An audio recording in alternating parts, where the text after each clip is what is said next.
CBN Campo Grande. Oferecimento Unimed Campo Grande. Cuidar de você. Esse é o plano. Unigran Capital. Parceira em todos os momentos. Venha para melhor. Unigran e Saraiva de Resende. Conheça em Campo Grande a construtora acima das expectativas. Bem, no CBN Saúde de hoje, a gente vai destacar o quadro Vida de Médico, né? Lembrando que essa semana a CBN Campo Grande está fazendo uma série de entrevistas com os profissionais de branco, né? Os profissionais que usam aí a roupa branca, muitos usam o jaleco, né? Porque no último domingo, dia 18, foi o Dia do Médico. E aí a produção aqui da CBN pensou, por que não contar a história desses profissionais? E tem muita história curiosa, né? No começo da série de entrevistas, na segunda-feira, conversamos com um casal, né, que os dois são médicos. Como que é essa convivência dentro de casa?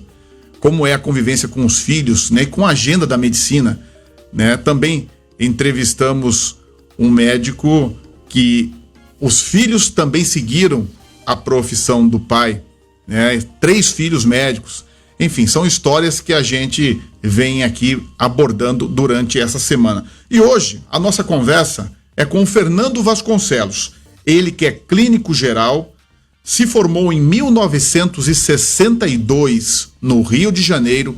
No ano seguinte, veio para Mato Grosso do Sul e aqui construiu a carreira na medicina, né? Ele é clínico geral e tem 83 anos. E é, possivelmente, um dos mais experientes na medicina de Mato Grosso do Sul, na ativa. Porque o senhor Fernando, estava conversando com ele aqui agora, ele trabalha todos os dias, tem compromissos com os pacientes, seja na clínica, seja no hospital. Doutor Fernando, muito obrigado por estar aqui, seja bem-vindo à Rádio CBN. Muito obrigado. Doutor, o senhor está formado desde 62 no Rio de Janeiro. Hoje, para o senhor, continuar na ativa também é importante, não só pelos pacientes, mas também para manter a medicina viva como missão de vida? É isso aí. Meu objetivo é esse. Não só porque a medicina, eu sempre disse que o médico é como o vinho, quanto mais velho, melhor.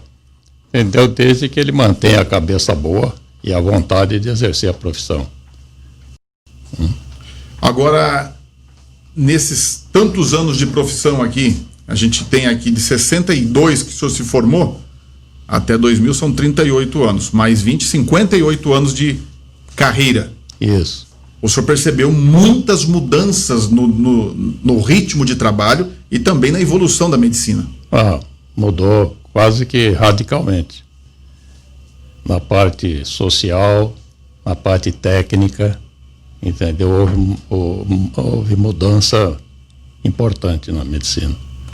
O que o senhor mais cita, o que o senhor mais destaca, que o senhor percebeu de tantas mudanças ao longo desses anos todos?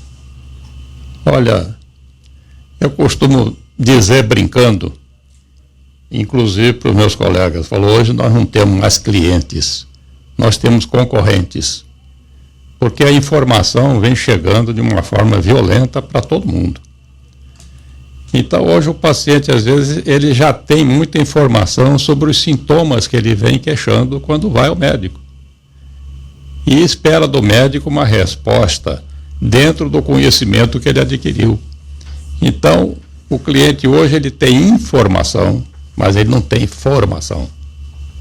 E isso às vezes dificulta um pouco o trabalho do médico em relação ao paciente. Entendeu? Tem até uma resistência, às vezes, com o diagnóstico. Isso aí. Inclusive hoje você não pode, não digo que não pode, tem dificuldade de exercer até uma medicina mais honesta, porque essa informação que o paciente já traz pode criar problema no relacionamento médico-paciente. Por exemplo, se o médico não fez o que ele achava que deveria ser feito, ele pode desacreditar do médico, entendeu? E isso aí vai criando assim um relacionamento difícil no exercício da profissão. E o senhor tem paciente de muitos anos? Tenho.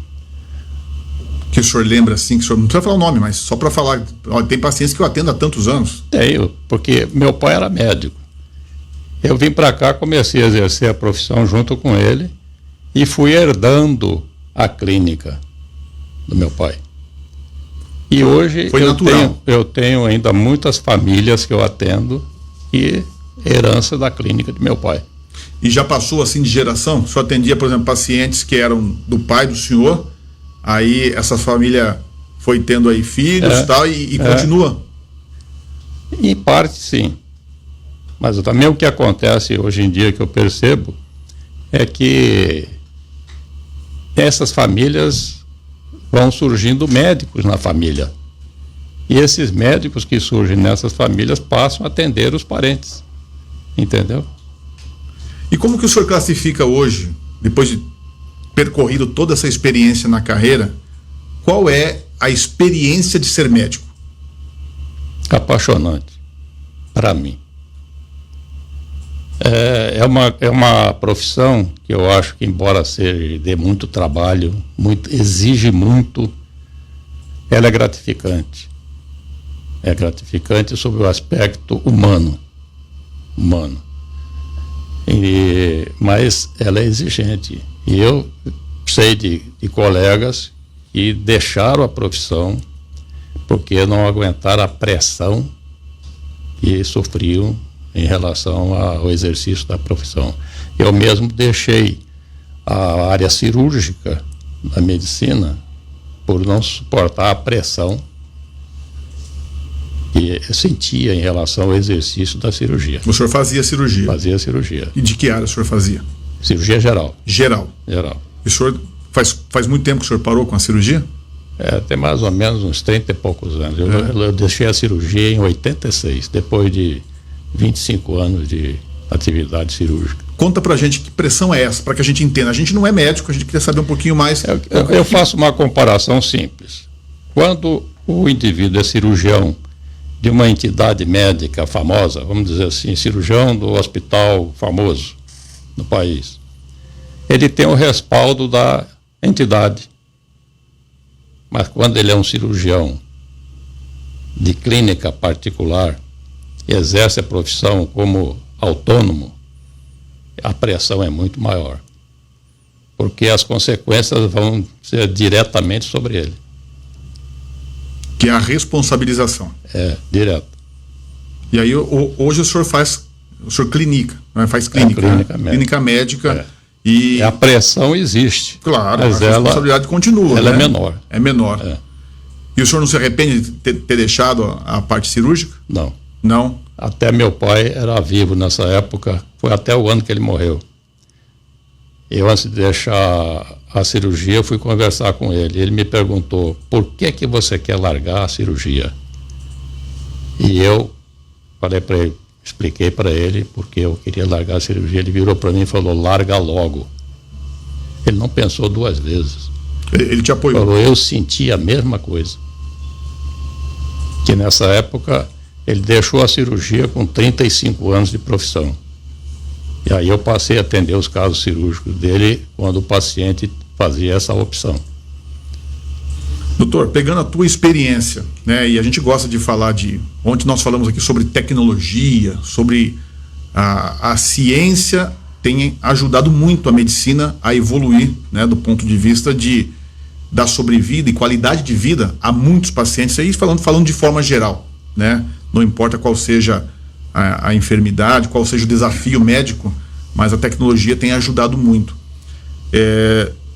Do quando o senhor começou lá em 63 para hoje, o que o senhor observa? Porque é fácil perguntar isso, porque o senhor continua na ativa, continua trabalhando, que o senhor imaginava, olha, evoluiu demais, isso me ajuda muito, isso me facilita muito e também facilita para o paciente. O que o senhor mais destacaria do que evoluiu nesse tempo todo, o senhor trabalhando com a medicina e ela evoluindo ao mesmo tempo? Olha, um dos cuidados que o médico tem que ter hoje, eu acho, em relação ao exercício da profissão, é não transferir para a tecnologia a sua conduta total. aprender a usar a tecnologia no exercício da profissão, mas sem esquecer que o médico é ele. Então, hoje em dia se pede muito exame. Muito exame, quer dizer, usa-se e abusa-se da tecnologia. E parece que o médico transfere um pouco, ou pelo menos é o que a gente observa, a gente não pode tem que ter o cuidado de não transferir para a tecnologia a responsabilidade do trabalho da gente. Ou seja, se o exame mostrou, se faz o diagnóstico. Se não mostrou, fica-se sem diagnóstico. Então eu acho que a atuação do médico é muito importante no diagnóstico de doença.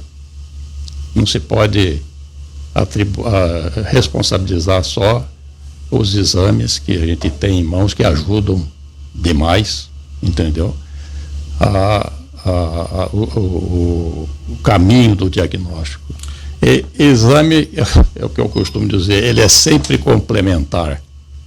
É o complemento da consulta médica, é o complemento da conduta médica.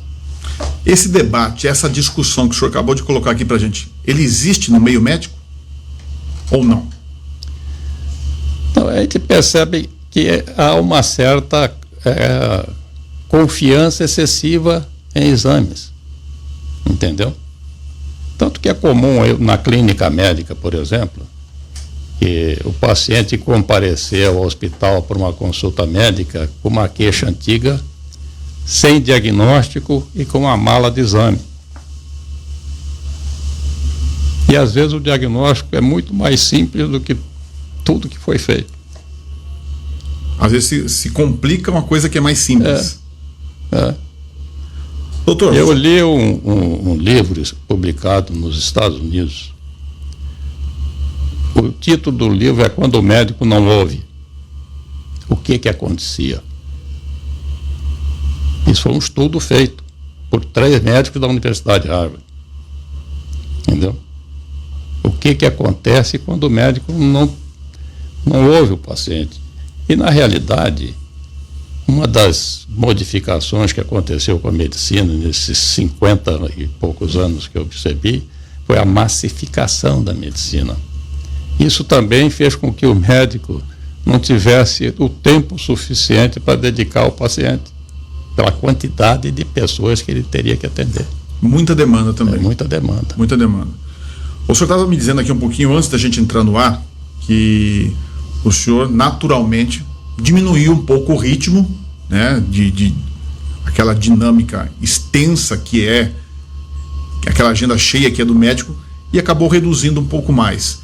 E aí eu pergunto para o senhor, olhando aí para a medicina, para a sua carreira e olhando para o seu papel na medicina, o senhor projeta, tem alguma coisa em mente? Fala, não, eu vou continuar até quando? Tem algum projeto para isso? Não. Outra coisa que eu sempre disse, viu, Ginês? Isso. 3 motivos vão me fazer parar de ser médico. Eu vou anotar aqui os 3 motivos. O primeiro é o mais natural de todos, morrer. O segundo é não ter mais cabeça para exercer a profissão. E o terceiro é o terceiro, eu diria assim, é o que está acontecendo, mas eu acho que é um processo natural. Você vai sendo afastado naturalmente da atividade profissional. Não por vontade própria, mas pelo próprio contexto existente na medicina hoje, entendeu? A massificação e uma questão de adaptação também. Porque outra coisa que eu sempre me cobrei foi o seguinte: o dia que eu não puder exercer minha profissão como eu acho que eu devo, eu largo dela. Entendeu? Esse princípio eu tenho desde médico jovem, pelo respeito que eu tenho à minha profissão. Então, diante do que a gente falou aqui, o senhor pode trabalhar por muitos anos ainda. Eu espero que sim. Porque o senhor colocou aqui 3 condições importantes, mas não todas, não ter mais cabeça, morrer, né? Quem sabe o senhor dura aí mais uns 40, 50 anos. Não, eu espero que você seja meu amigo, né? não desejar isso para mim, né? Porque É muito tempo, doutor. é muito tempo. Doutor, eu quero agradecer por o senhor ter vindo aqui hoje na Rádio CBN, contar um pouco dessa sua história, compartilhar essa experiência conosco, né? Que somos mais jovens, tem gente bem mais jovem que eu aqui, a Isabelle que tem 20 e poucos anos, eu já não sou tão jovem, mas enfim, são várias faixas aí de experiência e a gente só agradece o senhor contar um pouco, falar da medicina, falar da evolução da medicina, da força do trabalho e principalmente do prazer pelo trabalho. Eu até tenho brincado, Virginês, seguinte, eu atendo muito paciente idoso, mas está acontecendo um problema hoje, eu estou ficando mais velho que eles. Eu já começo a me identificar com eles, né, doutor? Conversei com o doutor Fernando Vasconcelos, ele que é clínico geral, né, 83 anos de vida e mais de 50 anos de profissão. E veio aqui no estúdio da Rádio CBN contar sua experiência na medicina. E detalhe, continua na ativa, possivelmente vai trabalhar ainda hoje, tem agenda pela frente. Doutor Fernando, obrigado pela gentileza e por compartilhar essa história com a gente. Muito obrigado a você também por participar do seu trabalho. Muito obrigado, viu? CBN Campo Grande. Oferecimento Unimed Campo Grande. Cuidar de você. Esse é o plano. Unigran Capital. Parceira em todos os momentos. Venha para melhor. Unigran e Saraiva de Resende. Conheça em Campo Grande a construtora acima das expectativas.